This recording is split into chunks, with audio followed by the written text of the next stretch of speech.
Hey, guys, check this out, Emily said, showing her phone screen to the group. They all leaned in, curious. Let's download it, Jake said with a grin. Could be fun. They each downloaded the app, its dark and eerie interface captivating them. They took turns entering their details. In a dimly lit, cluttered basement, a group of developers worked tirelessly on their latest creation. The air was thick with the scent of stale coffee and sweat. Their eyes, bloodshot from lack of sleep, were glued to the screens. The app they were building, DEathGram, was meant to be a fun, dark-themed novelty social media platform. Little did they know, they had tapped into something far more sinister. As the final lines of code were entered, a strange chill swept through the room, causing the lights to flicker. They dismissed it as a power surge, unaware of the curse they had just unleashed. It was a rainy afternoon, and the sky was a somber gray. For college friends, Emily, Jake, Sarah, and Mike sat in their favorite coffee shop, a cozy, dimly lit place with the aroma of fresh pastries and brewing coffee. Emily, always the trendsetter, scrolled through her phone and stumbled upon an ad for DEathGram. The ad was intriguing, promising to reveal the user's future death in a spooky yet playful manner. Hey, guys, check this out, Emily said, showing her phone screen to the group. They all leaned in, curious. Let's download it, Jake said with a grin. Could be fun. They each downloaded the app, its dark and eerie interface captivating them. They took turns entering their details, hearts racing with excitement and a hint of nervousness. Emily's phone buzzed first. Drowned in a lake at midnight, it read. Everyone laughed nervously, but Emily shrugged it off. Jake's prediction was burned in a car accident. Sarah's was fell from a great height, and Mike's was murdered in your own home. A week later, Emily and Jake went on a weekend getaway to a serene lake, surrounded by dense, whispering woods. The moon was full, casting an eerie glow on the still water.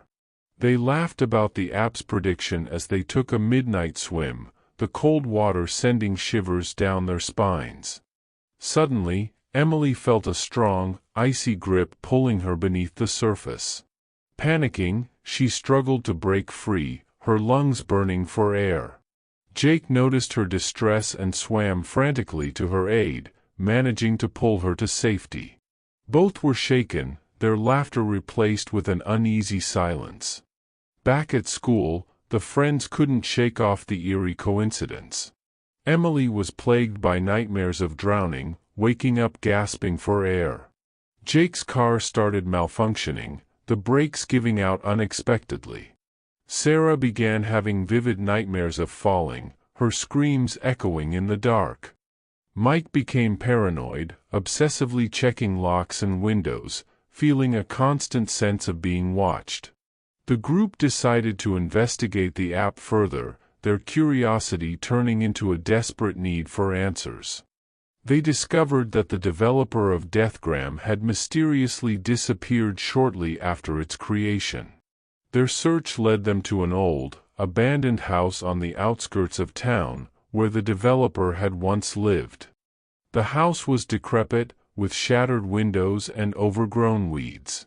Inside, they found the developer's colleague, a disheveled man named Marcus, who revealed the dark truth. The app was based on an ancient code found in a forbidden book of dark magic, Marcus explained, his voice trembling. It wasn't just a prediction, it was a curse. Anyone who downloads DEathGram is doomed to meet their predicted fate unless the curse is broken. Desperation set in. Jake's car malfunctioned again, nearly causing a deadly crash. The brakes failed as he drove down a steep hill, narrowly avoiding a fiery end by swerving into a ditch. Sarah avoided tall buildings and high places, living in constant fear of her nightmare coming true. Mike's house was broken into, but he managed to fend off the intruder, his paranoia now fully justified. the friends realized they were running out of time. They learned from Marcus that to break the curse, they had to delete the app and perform a ritual at the place where the curse was born, the basement where DEathGram was created.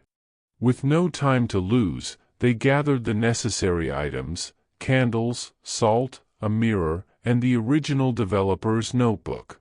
In the dead of night, they entered the basement, its air thick with the scent of mildew and decay.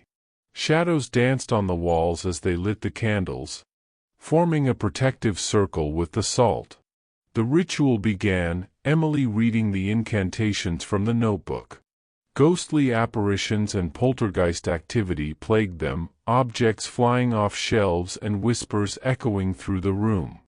Just when it seemed all hope was lost, Emily found a hidden message in the app's code: only the willing sacrifice of one can save the rest. A heart-wrenching decision had to be made. Jake, feeling responsible for convincing everyone to download the app, volunteered. Tears streamed down their faces as Jake stepped into the circle, completing the ritual. A blinding light enveloped him, and the app vanished from their phones. Jake was gone, but his sacrifice had saved his friends. Emily, Sarah, and Mike mourned their friend but were relieved to be free from the curse. They deleted DEathGram and destroyed any remaining traces of the app. They vowed to never speak of it again, hoping to move on with their lives. The nightmare ceased, and their lives slowly returned to normal, though the memory of Jake's sacrifice haunted them. Years later, a new app began trending among young people, promising to predict their future. Emily, now a software engineer, recognized the design. Panic set in as she realized the curse might not have been fully broken. DEathGram, it seemed, was ready for a new set of victims. Determined to stop it once and for all, Emily set out to find the source and end the curse forever, knowing the darkness that lurked within the code was not easily vanquished. I hope this opening captures the adventurous and introspective spirit you were looking for. If you'd like more chapters or any adjustments, feel free to let me know.